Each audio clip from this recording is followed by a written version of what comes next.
All right, so we're going to start off today with I can write equations and find the difference of fractions with like denominators. So what does that exactly mean? When we're talking about writing fractions, we're talking about something like this, 1 over 2 or 3 over 4. But what we're talking about is we're going to be writing equations to find the difference. And when we're talking about difference, we're talking about subtraction. So subtraction, that means we're taking away. So that means we're going to be subtracting fractions, but we're going to be subtracting fractions that have like denominators. So that means we're looking at denominators, which is the bottom number of a fraction. So if I told you something along the lines of 5 over 9 minus 2 over 9, that would be my equation. And to subtract it, you take your denominator and you move it all the way to your difference. And then this is where you subtract. You subtract 5 minus 2. And 5 minus 2, we all know that is 3. So it would be 3 over 9. So let's go look at our first example. Our first example reads, make sure we have our highlighter because we need that. Marcy and Lindsay are playing games at a local carnival. They play the game Measure Your Strength, and the results are shown. These are the results. Okay, so it's asking how much farther Marcy hits the puck up the board than Lindsay does. So we have Marcy right here and we have Lindsay right here. So when we're looking at these and trying to turn them into fractions, we're looking at how many spaces we have. So right here we have 1, 2, 3, 4, 5, 6, 7, 8. There's a total of 8 spaces. This should be the same on this side. 1, 2, 3, 4, 5, 6, 7, 8. So now we're going to be looking where our puck is headed. So the spaces that move this way. So that would be 1, 2, 3, 4. Our puck over here has moved 4 over 8. And here we have 1, 2, 3, 4, 5, 6. So this one is more, right? 6 over 8 is more than 4 over 8. So it's asking how much farther Marcy hits the puck up the board than Lindsay. So if Lindsay hit 4, these 4 over here, let's count these 4. 1, 2, 3, 4. Well, Lindsay hit up to 4, Marcy got to 6. That means we have a total of 1, 2 spaces over 8. So that would be 2 over 8. If we were to write this into an equation, we would write 6 over 8 minus 4 over 8 equals 2 over 8. Another way to look at it is using our fraction bars, right? So I would be splitting this into 8 pieces.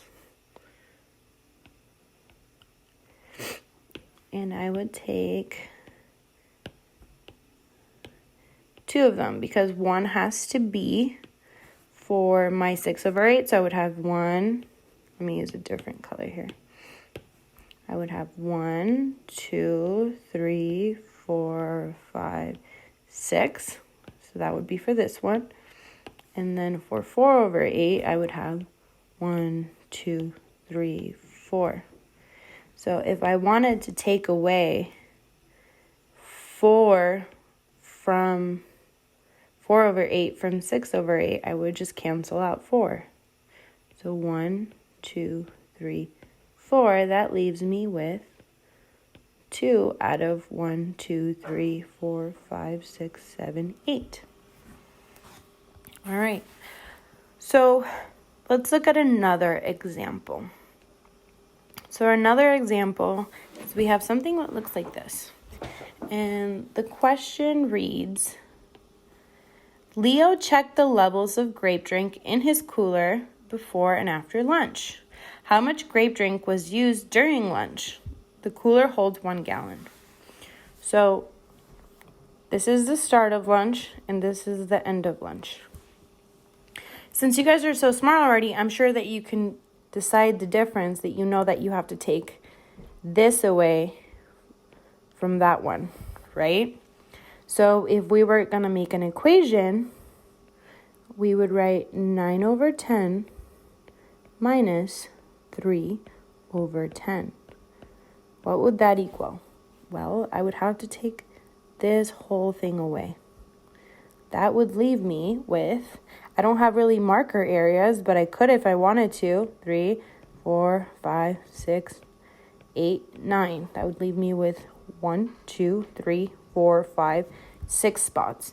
But I also know that 9 minus 3 equals 6, and I don't change my denominators when I'm adding or subtracting fractions, so we keep the 10, and that's how we get to this number. So it's asking us, use a visual fraction model to represent the problem. Well, it's kind of how we did it over here.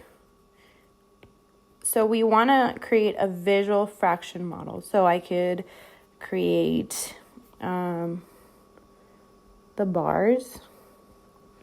So and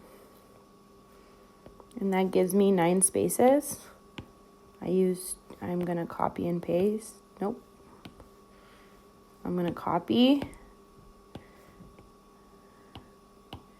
and paste another one. And then I'm going to use my highlighter tool. So the first one I'm going to use is the start of lunch. Start of lunch, we started with, and this is where I messed up, guys. We're going to start with 10s. So our bar needs to have 10 slots, not 9.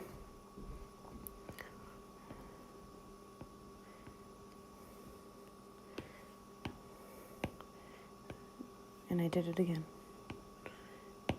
Copy, paste. All right. So our first one is going to be the 9 out of 10. So 1, 2, 3, 4, 5, 6, 7, 8, 9. That is 9 out of 10. And we're going to be taking away 3 out of 10. So 1, 2, 3. I can even just go 1, 2, 3. That leaves me with 1, 2, 3, 4, 5, 6. And it's still out of 1, 2, 3, 4, 5, 6, 7, 8, 9, 10. That's your visual model, guys. All right, one last final example. So this one says, Roz makes popcorn at a carnival. At the start of his shift, the container of kernels weighs 11 over 12 pounds. All right, so let's circle that because that's important. During his shift, he uses 3 over 12 pounds of the kernels. How many pounds of kernels are left? So we start with 11 over 12. Then during his shift, he uses 3 over 12. Used. And then it's how many are left. So after his shift. We know that the bottom number is going to be 12 because that's our denominator. We're not going to change our denominator. So it's saying you can write an equation without first making a fractional model. So it doesn't want you to do a fractional model anymore. But what we can do is just do this. Turn this into a subtraction sign. So 11 over 12 minus 3 over 12. Our denominator stays the same. Boom, we have that there. Denominator, denominator, denominator. But we want to take away 3 from 11. So if we count down, we know that's 8. So 11 minus 3 equals 8. So at the end of his shift, Ross will have 8 over 12 pounds of kernels left. All right, guys. Thanks so much.